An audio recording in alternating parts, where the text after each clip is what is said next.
Hello बच्चों, चलिए प्रश्न को पढ़ते हैं।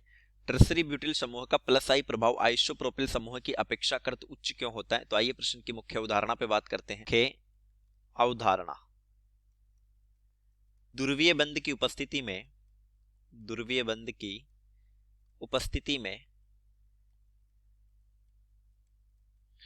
सिग्मा इलेक्ट्रॉनों का आंशिक विस्थापन प्रेरणिक प्रभाव कहलाता है।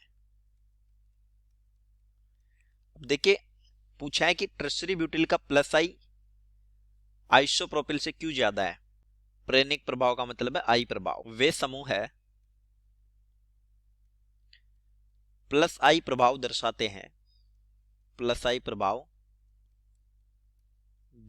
हैं जिनकी उपस्थिति में कार्बन श्रृंखला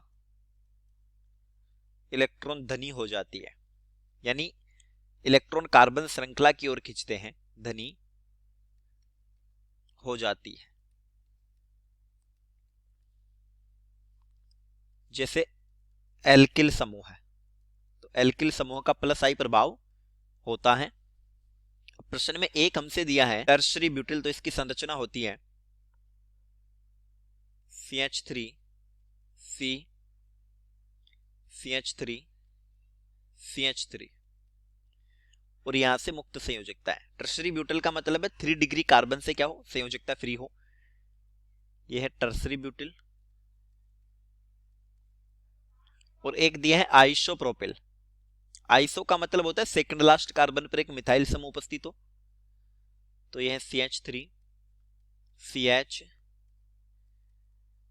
CH3 और यहां से संयोजकता मुक्त है। यह है आइसोप्रोपिल। अब देखिए, हमने कहा कि प्लस आई प्रभाव होता है एल्किल समूह का, तो टर्सरी ब्यूटिल की स्थिति में अगर हम देखें तो यह एल्किल समूह प्लस आई प्रभाव दर्शाएंगे।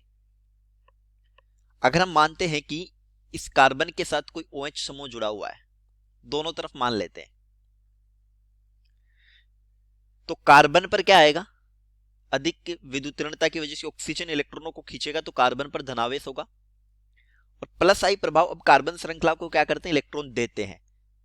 तो ये मैथिल इधर इलेक्ट्रॉन देगा, ये इधर इलेक्ट्रॉन देगा, और ये मैथिल भी।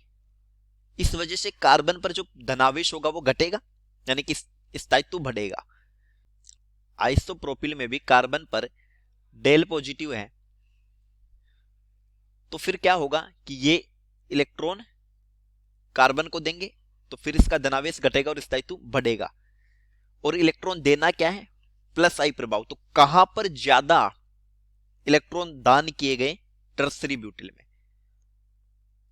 अतः टर्सरी ब्यूटिल की स्थिति में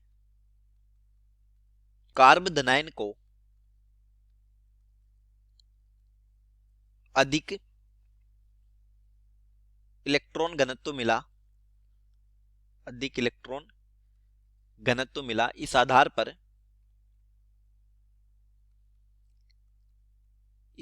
पर कहा जा सकता है कि इसको अधिक प्लस आई मिला, क्योंकि इलेक्ट्रॉन दान करने का मतलब क्या है, प्लस आई। इसको अधिक प्लस आई मिला क्योंकि एल्किल समूह है, जो हमने मैथिल देखा मुख्यतः समूह है, इलेक्ट्रॉन दाता समूह है, और दाता समूह दर्शाते प्लस आई प्रभाव। दाता समूह है तथा दाता समूह की उपस्थिति में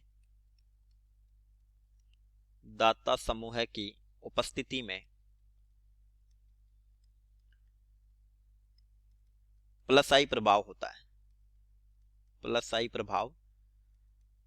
है।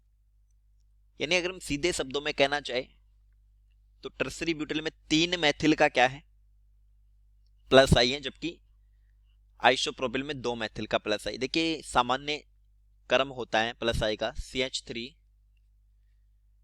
3C, ये है टर्सरी ब्यूटिल। यह है CH3, यह है आइसोप्रोपिल, इसके बाद आता है C2H5 एथिल का, और फिर आता है CH3 मैथिल का। तो चलिए, उम्मीद करता हूं प्रश्न समझ आया होगा। धन्यवाद।